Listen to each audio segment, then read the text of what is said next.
मैं आपके माध्यम से किसानों को यह भी कहना चाहता हूं कि पूरा देश इस बात का साक्षी है। 2006 में स्वामीनाथन साहब की रिपोर्ट आई थी और उस रिपोर्ट में भी लंबे समय तक इंतजार हुआ कि एमएसपी को 1.5 गुना करके लागू किया जाए, लेकिन वो लागू नहीं किया गया। मोदी जी जब प्रधानमंत्री बन गए तब भी ये बात खड़ी हुई थी, तो स्वाभाविक रूप से जब एमएसपी को 1.5 गुना किया जाना है तो वित्तीय भार तो बढ़ेगा ही।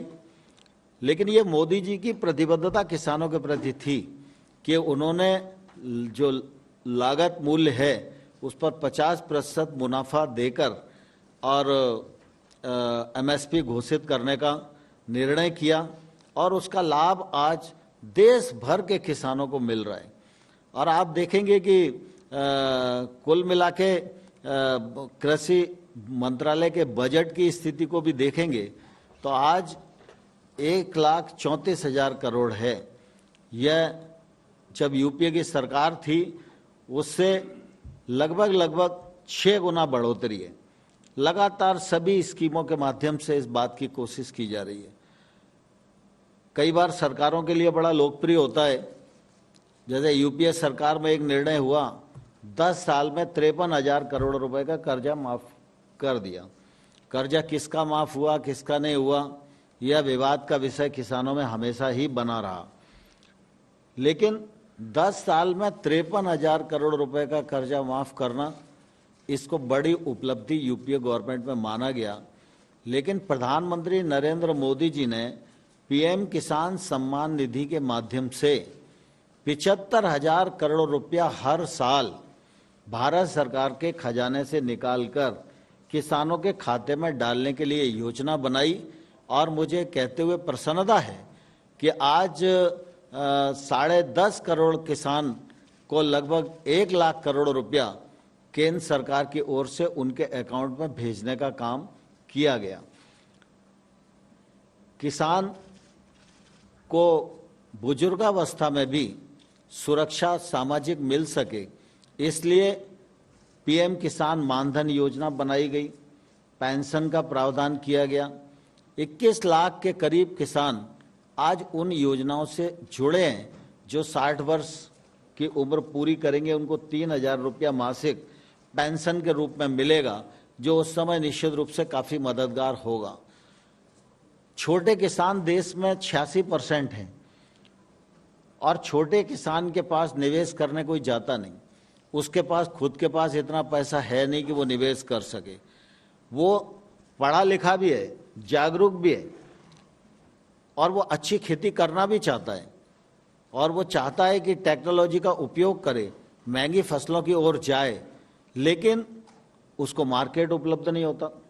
और मार्केट उपलब्ध नहीं होता, इसके कारण वो कोई रिस्क नहीं ले पाता।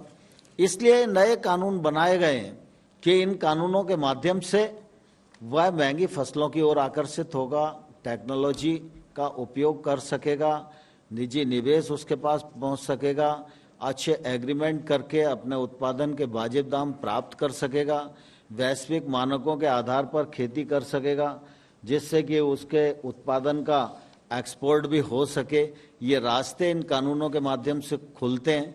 सरकार ने नए 10,000 एफपीओ बनाने का कार्यक्रम भी प्रारंभ किया है और इन 10,000 एफपीओ पर 5 साल तक केंद्र सरकार अपने बजट से ही 6,850 करोड़ रुपया खर्च करने वाली है।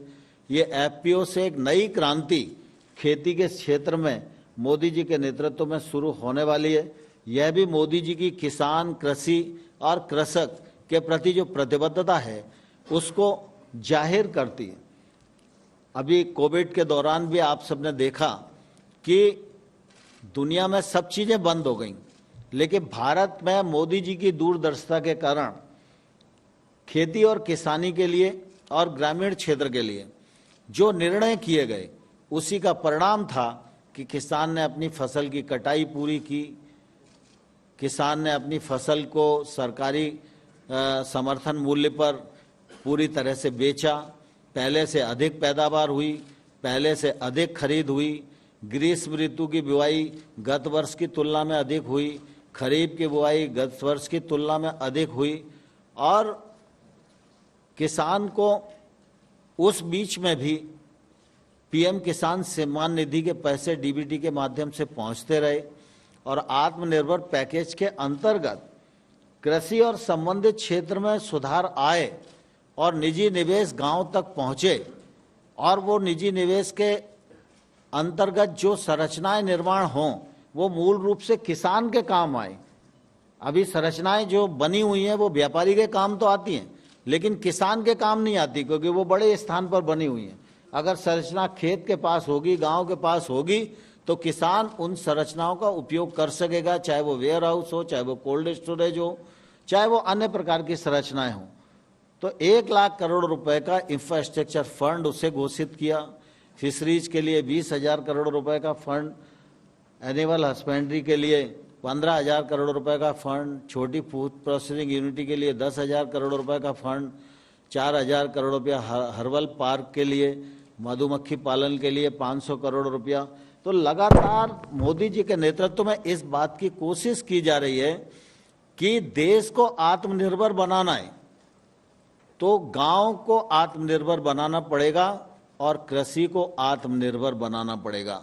कृषि और कृषक की निर्भरता किसी पर होगी तो गांव की निर्भरता भी किसी और पर होगी, और जब तक कृषि और गांव दोनों आत्मनिर्भर नहीं बनेंगे तब तक देश को आत्मनिर्भर बनाने का जो सपना है वो पूरा नहीं होगा।